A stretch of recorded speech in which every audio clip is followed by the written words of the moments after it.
Hello दोस्तों, welcome to my channel. दोस्तों, अपने इस वीडियो को स्टार्ट करने से पहले मैं नए आने वाले यूज़र से ये रिक्वेस्ट करूंगी कि वो हमारे चैनल को सब्सक्राइब करके जल्दी से बेल आइकन के बटन को प्रेस कर दें।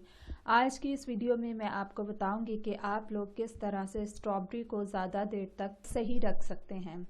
दोस्तों, बहुत से लोगों को इस चीज़ से बहुत ज़्यादा परेशानी होती है कि उनके फ्रूट्स वगैरह अक्सर ख़राब हो जाते हैं। आज की इस वीडियो में मैं आप लोगों के लिए एक ऐसा टोटका लेकर आई हूँ जिसकी मदद से आप लोगों के जो फ्रूट्स ख़राब हो जाते हैं उनकी लाइफ 4 से 5 दिन तक बढ़ जाएगी।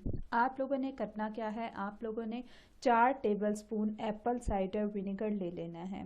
उसके बाद आपने उसको 2 कप पानी में अच्छी तरह से मिलाना है और उसमें आपने स्ट्रॉबेरी को डिप करना है, क्योंकि स्ट्रॉबेरी हमारी सबसे ज़्यादा ख़राब होने वाला फ्रूट है, ये ख़राब होने वाली चीज़ है।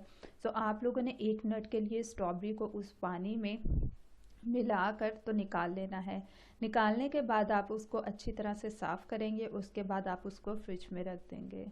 दोस्तों, आप ये देखकर ख़ुद हैरान हो जाएंगे कि आपकी स्ट्रॉबेरी ख़राब नहीं होगी और ना ही आपकी स्ट्रॉबेरी को फंगस लगेगी, ना ही किसी किस्म की उसमें कोई ख़राबी आएगी।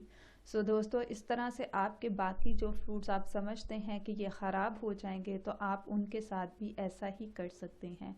दोस्तों, ये थे आज के बेनिफिट्स और टिप्स। मज़ीद वीडियोस के लिए हमारे चैनल को आप लोग सब्सक्राइब करना बिल्कुल भी ना भूलें। साथ ही बेल आइकन के बटन को बिल्कुल भी प्रेस करना तो बिल्कुल ना भूलें।